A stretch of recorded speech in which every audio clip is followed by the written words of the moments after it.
What do you do if you move to a city that seems almost perfect and then, sometime later, discover that dark government-backed interests are trying to destroy it? The city? Milton Keynes. The incomer? Theo Chalmers. That's me, by the way. Well, if you're me, you start a lobby group called Urban Eden, dedicated to a sustainable expansion of the original master plan.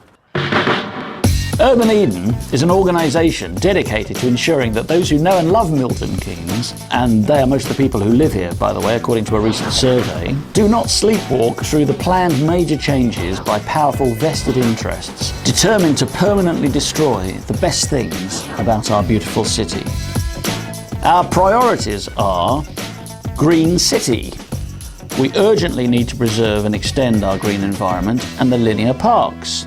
There are advanced plans to cut it all down and build right up to the roadways. And worst of all, the money gained from this desecration goes to central government to be spent elsewhere, while important infrastructure necessities here go underfunded. CMK boulevards.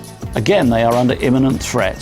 The public boulevard structure is about to be demolished. We will lose the covered walkways called porte cochere. Many of the trees will be cut down.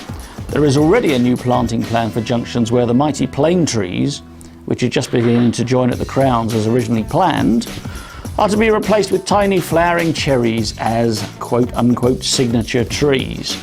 And worst of all, they're narrowing the boulevards from 75 to 40 metres, removing hundreds of parking spaces which serve local businesses and building right up to the roadways. Grid roads and the natural expansion of the system. We all know that the grid roads are one of the key factors that make living in Milton Keynes unique in Britain. Indeed, both travel times and ease of use figure in the adverts that English partnerships propagate in overcrowded, user-unfriendly cities elsewhere in the UK. Ironic then that greed for development land and the money it brings to the exchequer is placing it under such threat. The grid system must not only be preserved, it must be extended to make sure that the expansion is viable.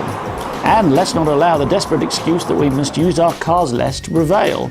In a few years we may all have carbon-neutral, hydrogen-powered cars which expire only water vapour. What will these Philistines sell us then when we have no roads to use them on? Public transport system that suits Milton Keynes. The original plan for Milton Keynes included large mass transit reservations on the grid roads to take a tram or monorail system, or perhaps guided buses. Where trams have been built, such as central Manchester, they are enormously popular and successful.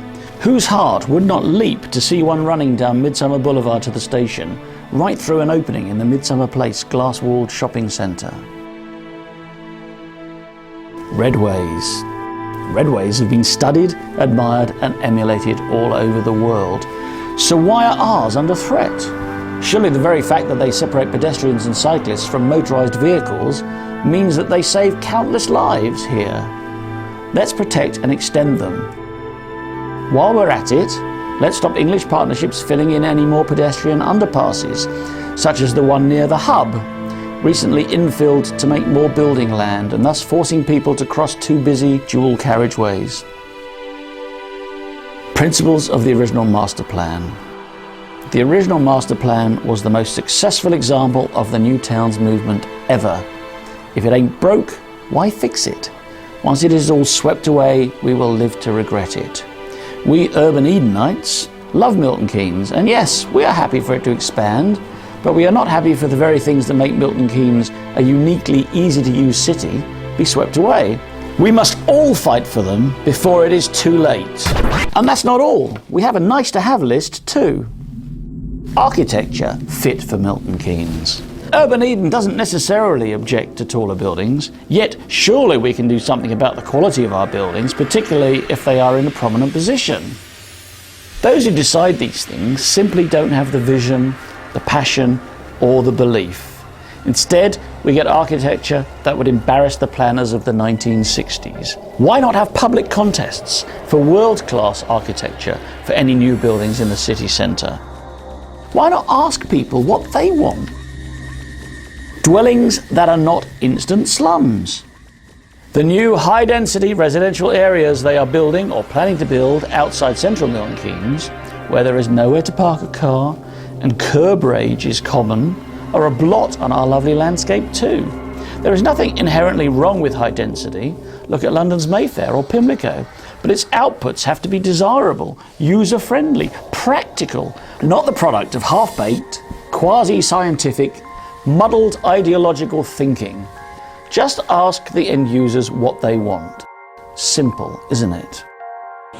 Well, that's what I think, and that's what an ever-increasing band of urban Edenites think too. But what do you think? If you feel the same way we do, and you're fed up with the way they're trying to destroy our city, even if you don't live here, then join us now, before it's too late. www.urbaneden.org. Thank you.